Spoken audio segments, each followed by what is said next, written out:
Here is an interesting statistic of the 25 tallest buildings in London.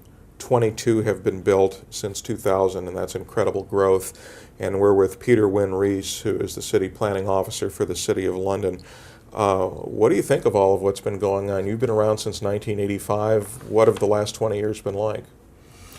The City of London has changed dramatically in that period. If I give you two pictures in words, in 1985, the image of the City of London that was used by the world's media was always a view across London Bridge in the morning rush hour, with commuters in those days wearing bowler hats and carrying rolled umbrellas, tramping into the city from the station on the south side of the river with their heads down, and it was a telephoto shot, so they looked packed together and they always looked miserable. They were coming to work. At 5 o'clock in the evening, they couldn't wait to get out of the city. They ran back over the bridge to the station. If you look at the world's media today, look at BBC World and the image that they use of the City of London, it'll be the view from Tate Modern, the art gallery on the south side of the river, looking over the new pedestrian bridge, the Millennium Bridge, towards the city, with the dome of St Paul's and the new office towers on the city's skyline, and tourists flooding into the city to take photographs of our new office buildings. It's now a place people want to come to rather than a place people have to come to. And this hasn't been achieved simply by producing high-rise towers and new office buildings. It's been produced primarily by making it a more fun place, by bringing back the shopping that didn't exist in the City of London, that had disappeared, by bringing in hotels to the City of London, by improving our public open spaces, by narrowing our streets and making the footways wider, making it a place people want to be, and above all by adding nightlife so that the people who work here party here as well. We must remember that the main reason why 20-somethings from all over the world come to London and have London as the top place on their list of places to visit is because of the party, the best nightlife in the world. That's what attracts young people to come to London. It's to meet other young people. They need to get a job to pay for the party, but it's that way around, and we must never forget that. So as long as London stays the most fun place to be, then we will continue to be successful. And what we've tried to do in the square mile over the last 25 years in the City of London is to combine the party with the workplace. After all, nobody living in an area wants the party next door to where they live, keeping them awake at nights. So the combination of a central business district and a nightlife area is a very good way of getting vibrancy into a working area and at the same time protecting the quieter amenity of residential communities. I hope that experiment has worked, and certainly the world's media seem to think so. You have spoken of the necessity of higher density in London, higher population density. How do you get there? How do you get more residential development in the city proper, and are people accepting of that? It's always difficult to bring more people to live in an area where people already live, because existing residents are usually the NIMBYs who want to keep new neighbours out. And if you have a system which encourages home ownership, as we have in the UK and in the US, in fact, successive British and American governments have stigmatised rented housing. They've made it clear that if you don't own your own home, you're not a full stakeholder in society. As we all know, that's what led the banks to find ingenious ways to lend money to people who couldn't afford to pay it back, and that's what produced the banking crash. So we've seen the downside of it. If you compare that model with the model that exists in Paris, Vienna, Berlin, the majority of people in those cities rent their homes. That means that they're much more flexible, they're much less likely to object to change in those cities. And in the absence of that model and of a very large professionally managed rental sector for housing, I think cities have problems. London certainly suffers from those problems. And that's another reason why we believe the City of London and the 1 square mile in the middle should remain primarily a business district, although there are plenty of areas within walking distance of the city where people can buy properties. And I must confess to being a total hypocrite, because within less than 2 months now I'll be moving into a 27th floor apartment less than 200 metres from where we're sitting at the moment in the City of London.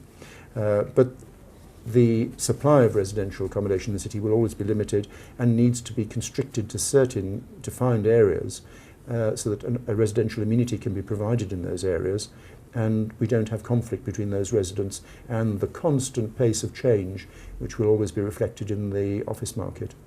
We have already been through kind of an initial phase of development here in the financial district with all of these new high-rises. Are we perhaps moving on to a second phase of development now that might feature housing a bit more than the first? I think it's true that in large parts of London, offices that have turned out to be in the wrong location will be converted to residential use. I think that's appropriate. London probably has more offices than are going to be needed for the next generation in total floor space, but a lot of it is in locations where people don't want to site their business. This is true around the world. The world has more than enough office accommodation than will ever be needed, I'm sure, because technology will downsize businesses faster than demand will increase. But a lot of it's in places people don't want to move to. In those areas, it makes great sense for those buildings to go over to residential use and for offices to concentrate in areas where they wish to be, the most accessible locations and the downtown areas where it's easiest to attract and retain good staff, as I said, close to the party in the middle of the downtown. City of London, we don't have a problem with spare space. In fact, we find it difficult to accommodate all the people that want to be here. But in other parts of London, we will see a change of some office buildings going over to residential. And the other thing to look out for, I think the next generation isn't going to be a high-rise building generation, it's going to be a refurbishment generation, because we have a whole crop of buildings from the late 80s and early 90s, ground scraper buildings that we built in the City of London, which are now coming to the end of their 25-year leases and need total refurbishment. In many cases, that means stripping the building right back to the structure, just to the columns and slabs, putting a new exterior skin on, which gives them new architecture. It makes them environmentally sustainable with better insulation. And at the same time, of course, the buildings would anyway need to be recabled and to have new elevators.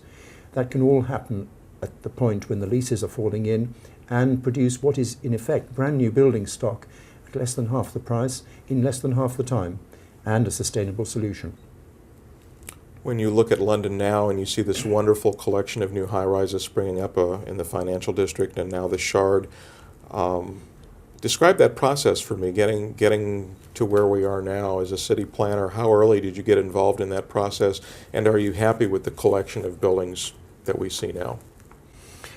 One of the first challenges which faced me when I became city planner in 1985 was to look at how we could adapt the city to meet the needs of the financial sector, a very rapidly changing sector.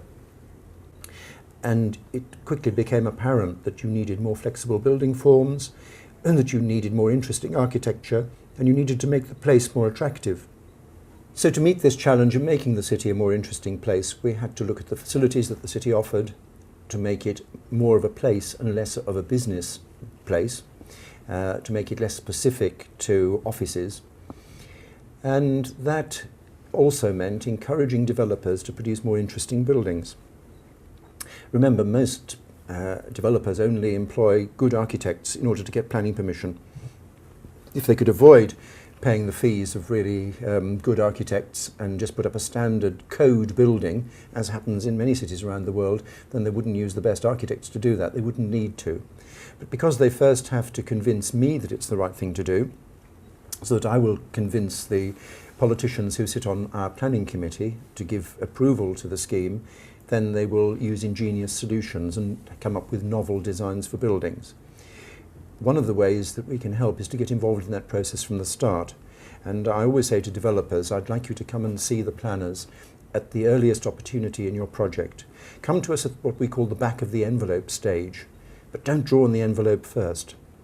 And then from the very outset, we're involved as part of the team, alongside the architect, in ensuring that the building is appropriate for its location, rather than the alternative approach of a developer and an architect designing a building and then having a fight with the planners to try and get it approved. Are you happy with the way things have turned out? Yes. Inevitably, in 25 years, there are buildings which I would like to have another go at. And luckily, having stuck around for this length of time, there are buildings I'm now getting to have another go at. There are buildings where the external skin is coming off to be replaced. And this time round, hopefully, we're achieving better architecture. So, yes, it's rather good. Doctors, of course, can bury their mistakes. Planners have to live with theirs. I'll ask you one final question. When we talk about tall buildings and super tall buildings, first of all, do you think that we will ever see a mega tall over 600 meters in London? And secondly, when we talk about a style, we see manifestations of culture, buildings, for example, of a design in China that would clearly not appear on a skyline in another city. So what is the London style, if you will? What is the manifestation of the culture here and the structure of the buildings? And do you think we'll ever see a megatall in London? The one constant in London is change. The history of London is the history of change. And London's strength is in its adaptability to meet changing needs. That's been the case over 2,000 years. Therefore, it's always difficult to predict what will happen next in London. But I think I can say with some certainty that there will never be mega tall buildings in London. There's no need for them. There is no justification for a mega tall building. Unless you have a very tiny island and all your accommodation has to go into one building, why do you need to build a very tall building? Unless you have an inferiority complex. Now, if you have an inferiority complex, then you build mega tall. It's a bit like an underendowed man buying a large red sports car. He's trying to prove something to compensate for something he doesn't have. And it's interesting that it's very much a boy thing, this building very tall buildings. You could set out to build the world's tallest building and you could boast for a few weeks, a few months, but there's nothing worse than having the world's second tallest building. We've never wanted to get into that competition. We don't have an inferiority complex in London. We have no need to compensate. We know we're successful. We want to continue to be successful. And that means building good buildings that are appropriate to their individual locations, rather than just building the largest or the tallest. And as I look around the world, I find it very sad to find places where they believe that they can change their fortunes simply by building tall or building tallest, when what they really need to do is to improve the vibrancy of the place, to pick up on the character and the way that the place currently operates in its culture, and develop from that. And maybe then they'll reach a point where they are so full that they need to go upwards to accommodate the people who are fighting to be there. And that's the case in London.